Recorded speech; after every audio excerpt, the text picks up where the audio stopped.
हमें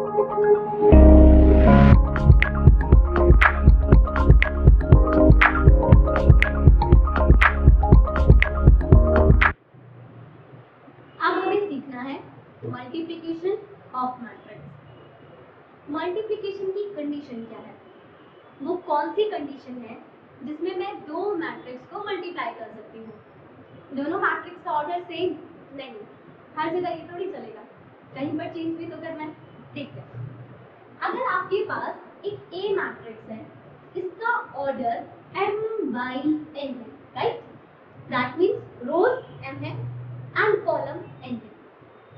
अब आपको इस ए मैट्रिक्स को बी मैट्रिक्स से मल्टीप्लाई करना है। तो आपकी जो बी मैट्रिक्स है, अगर उसका ऑर्डर n/r हो जाता है, तब हम इन दो मैट्रिक्स को मल्टीप्लाई कर सकते हैं। मतलब समझाती हूँ, अगर आपकी ए मैट्रिक्स का कॉलम नंबर मतलब टोटल नंबर ऑफ कॉलम्स आपकी बी मैट्रिक्स की टोटल नंबर ऑफ रोज के इक्वल है, तब हम इन दोनों मैट्रिक्स का मल्टीप्लिकेशन कर सकते हैं। बस यही कंडीशन है। अगर दोनों का ऑर्डर सेम है, एग्जांपल आपकी ए मैट्रिक्स 2/2 ऑर्डर की है और बी मैट्रिक्स भी 2/2 ऑर्डर की है, 2 2, तो ये कंडीशन फुलफिल हो गई, तो मल्टीप्लाई हो जाएगी। बट ऐसा नहीं है कि दोनों का ऑर्डर सेम है तो ही मल्टीप्लाई होगा। मैं आपको एग्जांपल देती हूँ। अगर मेरी ए मैट्रिक्स 1/3 ऑर्डर की है और मेरी बी मैट्रिक्स 3/1 ऑर्डर की है, तो 3 कॉलम 3 रो, तो इनका भी मल्टीप्लिकेशन पॉसिबल है। अगर मैं इसे 3/2 कर दूंगी तो भी इनका मल्टीप्लिकेशन पॉसिबल है। तो आप समझे ना, मेरी जो फर्स्ट मैट्रिक्स है, जस्ट उसके कॉलम इक्वल होने हैं आपकी सेकंड मैट्रिक्स के नंबर ऑफ रोज के। कंडीशन फुलफिल, दोनों मल्टीप्लाई हो जाएंगे। अब कैसे करना है मल्टीप्लाई, एग्जांपल लेते हैं। पहले हम एक छोटा सा एग्जांपल लेते हैं। एज्यूम करो मेरे पास एक ए मैट्रिक्स है जिसका ऑर्डर 2/2 है, 2 1 3 2, 2/2 ऑर्डर की मैट्रिक्स, राइट? अब मैं एक बी मैट्रिक्स लेती हूँ और उसका ऑर्डर भी मैं 2/2 राइट करूंगी और इसको हम क्या करते हैं, इसके सारे एलिमेंट्स को 1 बना लेते हैं। अब आपको ए मैट्रिक्स का बी से मल्टीप्लाई करना है। आप यहाँ पर भी एक पॉइंट को नोट करो, जब हम दो मैट्रिक्स को मल्टीप्लाई करते हैं तो वो भी कॉम्यूटेटिव लॉ को ओबे नहीं करते। अगर मैं आपसे a इंटू बी मैट्रिक्स बोल रही हूँ तो आपको a इंटू बी ही कैलकुलेट करना है। दैट मीन्स आपको पहले a मैट्रिक्स ही राइट करना है, देन b ही राइट करना है। अगर मैं आपसे b इंटू a बोलूंगी तो फिर आप पहले b मैट्रिक्स राइट करना, देन a। इसका रीजन भी मैं अभी क्लियर कर देती हूँ। याद रखना, मैट्रिक्स का मल्टीप्लिकेशन कॉम्यूटेटिव नहीं है। रीजन जस्ट अभी थोड़ी देर में क्लियर हो जाएगा। अभी हम a इंटू बी कैलकुलेट कर रहे हैं, दैट मीन्स आपको a भी निकालना है। अब देखो बच्चों, पहले a मैट्रिक्स राइट करना है 2 3 1 2, राइट? एंड आपकी b मैट्रिक्स 1 1 1 1।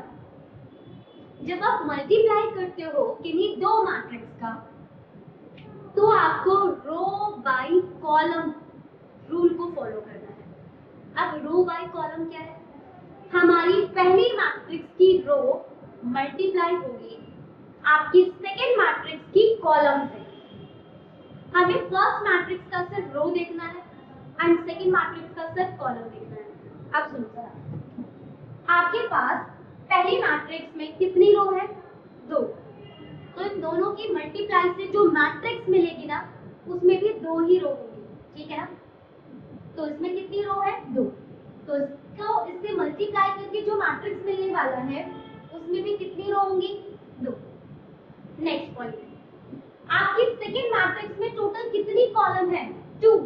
तो इन दोनों की मल्टीप्लाई से जो मैट्रिक्स मुझे मिलेगी उसमें भी टोटल कितनी कॉलम होंगी? 2। तो आप ऐसे पहले चेक कर लेना, तो आपको थोड़ा इजी कैलकुलेशन मिलेगा। अब मल्टीप्लिकेशन कैसे करना है? रो बाय कॉलम रूल से। तो आपकी फर्स्ट मैट्रिक्स का फर्स्ट रो को आपको लेना है और इसकी मल्टीप्लाई आप फर्स्ट कॉलम से करोगे और उसके एलिमेंट्स को हम यहाँ पे राइट कर देंगे। अब आपकी यही फर्स्ट रो की मल्टीप्लाई आप सेकंड कॉलम से करोगे और उसे आप यहाँ पे राइट कर दोगे और आपकी फर्स्ट रो का काम खत्म हो जाएगा। तो जब आप फर्स्ट रो की मल्टीप्लाई फर्स्ट कॉलम से या फर्स्ट रो की मल्टीप्लाई सेकंड कॉलम से करते हो तो मेरी रिजल्टेंट मैट्रिक्स की फर्स्ट रो तैयार हो जाएगी। राइट, क्या तैयार हो जाएगा? First row. देखो कैसे हम कैसे इसको मल्टीप्लाई करेंगे। ये थोड़ा छोटा हो गया, इसे थोड़ा बड़ा करते हैं। राइट, देखिए इस 2 का मल्टीप्लाई 1 से होगा, 2 into 1 प्लस का बीच में हम साइन लगाएंगे। देन आप अपने सेकंड एलिमेंट की मल्टीप्लाई 1 से करेंगे, first row first column, then 3 into 1। तो मेरी फर्स्ट रो की मल्टीप्लिकेशन फर्स्ट कॉलम से कंप्लीट हो गई। अब मैं अपनी फर्स्ट रो की मल्टीप्लिकेशन सेकंड कॉलम से करूंगी, बट मल्टीप्लाई तो फर्स्ट रो ही हो रहा है ना, तो अभी फर्स्ट रो का ही सेकंड मेंबर रेट होगा। तो अब क्या मिलेगा मुझे? 2 multiplied by 1 become 2 and 3 multiplied by this one, right? 3 multiplied by this one become 3 और इन दोनों के बीच में प्लस का साइन। तो आपकी फर्स्ट रो का काम खत्म हो गया। आपने अपनी फर्स्ट रो की मल्टीप्लाई को आपने दोनों कॉलम से कंप्लीट कर दिया। अब हम अपनी ए मैट्रिक्स की सेकंड रो की मल्टीप्लाई फर्स्ट कॉलम से करेंगे एंड देन सेकंड कॉलम से। तो आप इस 1 की मल्टीप्लाई 1 में करोगे तो आपको 1 मिलेगा एंड इस 2 की मल्टीप्लाई 1 में करेंगे तो 2 और इन दोनों के बीच में प्लस का साइन। अब हम ऐसे ही इसी रो की मल्टीप्लाई कॉलम से करेंगे, इट बिकम 1 प्लस 2। अब बस आपको सॉल्व करना है एंड आपका आंसर आ गया। तो क्या आंसर आएगा? 2 plus 3 5 3 5 3। ये आ गया आपका a into b। आपको a into b निकालना समझ आएगा। अब आपका होमवर्क है, अब आप b मैट्रिक्स की मल्टीप्लाई a से करो और बताओ क्या a into b is equals to b into a आ रहा है या ये नॉट इक्वल आ रहा है। अब हम क्या करते हैं, एक ऐसी दो मैट्रिक्स की मल्टीप्लाई करते हैं जिनका ऑर्डर सेम नहीं है। ये मैं कर रही हूँ आपको समझाने के लिए कि आप समझो एक्चुअली में मल्टीप्लिकेशन कैसे करते हैं। तो हम एक ए मैट्रिक्स को ले लेते हैं जिसका ऑर्डर आप 1/3 ले लो। दैट मींस 1 0 1 ले लेते हैं, इसके एलिमेंट्स 1/3, एक रो एंड टोटल 3 कॉलम। अब मैं बी मैट्रिक्स लूंगी इस तरह से कि मेरी ए मैट्रिक्स के column number of column equal होने हैं बी मैट्रिक्स की नंबर ऑफ रोज से। तो मैं अपनी बी मैट्रिक्स का ऑर्डर 3/2 ले लेती हूँ। तो एग्जांपल के लिए 1 0 0 1 एंड 1 1। अब मुझे ए मैट्रिक्स की मल्टीप्लाई बी मैट्रिक्स से करनी है। इसके कॉलम इसके रो के इक्वल है तो मल्टीप्लिकेशन पॉसिबल है, अदरवाइज मल्टीप्लिकेशन पॉसिबल नहीं होती। तो अब आप देखो, अच्छा यहाँ से एक और चीज क्लियर करते हैं। मैं ए मैट्रिक्स की मल्टीप्लाई बी से कर सकती हूँ, रीजन ए मैट्रिक्स का जो कॉलम है वो बी मैट्रिक्स के रो के इक्वल है। क्या मैं बी इंटू ए कर सकती हूँ? क्या हम बी मैट्रिक्स की मल्टीप्लाई ए से कर सकते हैं? तो इसके लिए क्या होना है, आपकी बी मैट्रिक्स का कॉलम ए मैट्रिक्स की रो के इक्वल नहीं आ रहा है, राइट? तब आप बी को ए से मल्टीप्लाई नहीं कर सकते। समझे ना मेरी बात?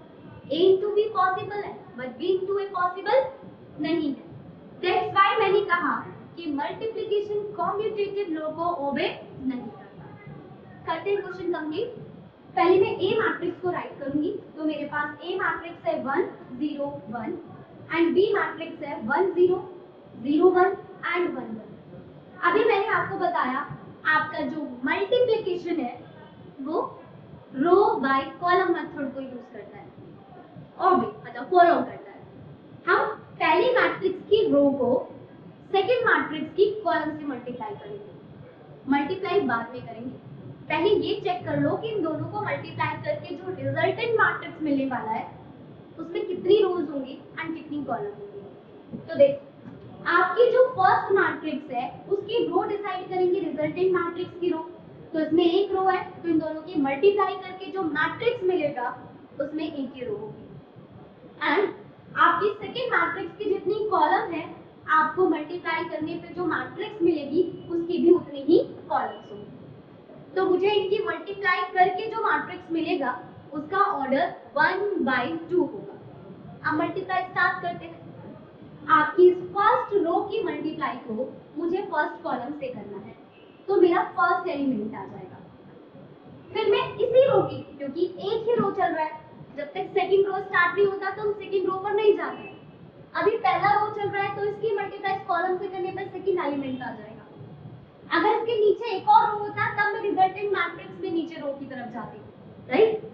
आपकी जो फर्स्ट मैट्रिक्स होती है ना, उसका जब तक पहले रो का मल्टीप्लिकेशन कॉलम से चलता रहेगा तब तक वही रो मेंटेन होगी। जब आप अपनी फर्स्ट मैट्रिक्स की सेकंड रो पर काम करोगे तो मल्टीप्लिकेशन वाली सेकंड रो पर हम पहुंच जाएंगे। तो इसमें तो एक ही रो है, एक ही रो की दोनों कॉलम से मल्टीप्लाई करनी है, तो मेरे पास रिजल्टेंट मैट्रिक्स में एक ही रो मिलेगा। तब मैं पहले इसकी मल्टीप्लाई अपनी फर्स्ट कॉलम से करूंगी, तो 1 की मल्टीप्लाई 1 से करने पे आपको कितना मिलेगा 1 प्लस 0 की मल्टीप्लाई 0 से करने पे 0 एंड 1 की मल्टीप्लाई प्लस 1 से करने पे 1। तो फर्स्ट रो का फर्स्ट कॉलम से मल्टीप्लिकेशन खत्म। अब आप फर्स्ट रो की मल्टीप्लाई सेकंड कॉलम से करोगे, तो क्योंकि रो वही है तो एलिमेंट यहाँ पर आएगा। 1 की मल्टीप्लाई 0 से 0, 0 की मल्टीप्लाई 1 से 0 एंड 1 की मल्टीप्लाई 1 से 1। तो आपको जो रिजल्टेंट मैट्रिक्स मिलेगी दैट इज 2 1/2 ऑर्डर की एंड एलिमेंट 2 1। तो इस तरह से आपने सीखा दो मैट्रिक्स की मल्टीप्लाई हम कैसे करेंगे। इसके थोड़े से और क्वेश्चंस को आपको सॉल्व करना है जिससे आप इसके सभी बेसिक्स को अच्छे से क्लियर करोगे। मैंने आपको जस्ट ऑपरेशन समझाया है कि आप एडिशन, सब्ट्रैक्शन और मल्टीप्लिकेशन कैसे करेंगे। हम बहुत डीप में इसके बारे में डिस्कस नहीं करेंगे क्योंकि हमारे इंजीनियरिंग मैथमेटिक्स में जिस चीज की जरूरत है वो मैं आपको समझा रही हूँ। तो हमने जस्ट बेसिक रिव्यू किया है ताकि हमें आगे क्वेश्चंस करने में प्रॉब्लम नहीं हो। अब दो मैट्रिक्स की मल्टीप्लिकेशन से रिलेटेड कुछ प्रॉपर्टीज को रीड करेंगे। ये प्रॉपर्टीज आपको लगेगा छोटी मोटी है, बट जब आप गेट के क्वेश्चंस को देखेंगे तब यही प्रॉपर्टी आपको बहुत हेल्प करेगी। मैं आपको जो फर्स्ट प्रॉपर्टी अभी एक्सप्लेन करूंगी उस प्रॉपर्टी को हमने डिटर्मिनेंट में भी यूज किया है और उससे रिलेटेड एक क्वेश्चन आपके गेट में 2003 में पूछा गया था। तो हमें प्रॉपर्टीज को अच्छे से समझना भी है और इन्हें लर्न करके भी रखना है। तो अभी जो मैं प्रॉपर्टी बता रही हूँ उसकी हेल्प से क्वेश्चन हम गेट में सॉल्व कर सकते हैं, बट अभी उस क्वेश्चन को हम डिस्कस नहीं करेंगे क्योंकि उसके लिए मुझे अभी आपको डिटर्मिनेंट भी एक्सप्लेन करना है। तो पहले मल्टीप्लिकेशन की फर्स्ट प्रॉपर्टी को देखते हैं। हम मल्टीप्लिकेशन की बस उतनी प्रॉपर्टी को देखेंगे जितना आपके लिए जरूरी है।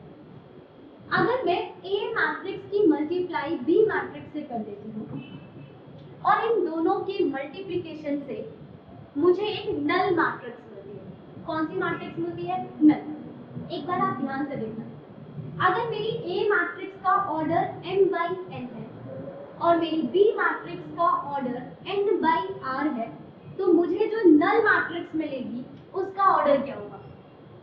जो आपको दो मैट्रिक्स की मल्टीप्लिकेशन से मैट्रिक्स मिलती है उसका ऑर्डर कैसे डिसाइड होता है? इस रिजल्टेंट मैट्रिक्स की रो तो आपकी फर्स्ट मैट्रिक्स डिसाइड करेगी, दैट मींस इसकी रो भी m होगी और आपकी इस मैट्रिक्स का जो कॉलम है वो आपकी B मैट्रिक्स डिसाइड करेगी। तो मैं आपसे बोल रही हूँ कि अगर मैं A मैट्रिक्स की B से मल्टीप्लाई करती हूँ तो मुझे एक नल मैट्रिक्स मिलेगी m/r ऑर्डर की। अब ध्यान से सुनना, अगर मैंने A को B से मल्टीप्लाई करके नल मैट्रिक्स क्रिएट किया है तो इसका मतलब बिल्कुल भी ये नहीं होगा कि B मैट्रिक्स की A से मल्टीप्लाई कर भी 0 आएगा। इस पॉइंट को हमेशा याद रखना। हम सोचते हैं कि A की मल्टीप्लाई B से किया 0 मतलब नल मैट्रिक्स, तो B को A से मल्टीप्लाई करके भी नल मैट्रिक्स, बट ऐसा बिल्कुल नहीं है। हो सकता है आप B की मल्टीप्लाई A से कर भी ना पाओ, हो सकता है एग्जिस्ट ही ना करे। तो ये हो गई आपकी फर्स्ट प्रॉपर्टी जो आपके लिए जरूरी है। और सेकंड प्रॉपर्टी, अगर मैं किसी ए मैट्रिक्स की मल्टीप्लाई एक आइडेंटिटी मैट्रिक्स से करती हूँ, आइडेंटिटी मैट्रिक्स आपको मैंने बता दी, या फिर मैं आइडेंटिटी मैट्रिक्स की मल्टीप्लाई ए मैट्रिक्स से करती हूँ, तो पहले तो दोनों का रिजल्टेंट सेम मिलेगा, मतलब इन दोनों को मल्टीप्लाई करके सेम मिलेगा। तो ये यहाँ पर एक अच्छी बात है कि अगर आपको किसी मैट्रिक्स को आइडेंटिटी मैट्रिक्स से मल्टीप्लाई करना है तो वहां पे ये नहीं सोचना पड़ेगा कि ए को आइडेंटिटी से मल्टीप्लाई करें या आइडेंटिटी को ए से। और दूसरा इंपॉर्टेंट बात कि इन दोनों को मल्टीप्लाई करके आपको वापस ए मैट्रिक्स ही मिलेगा। ये जो प्रॉपर्टी है ना, ये आपकी थ्योरम है, क्या ये हैमिल्टन थ्योरम, उस थ्योरम में ये बहुत यूज होता है।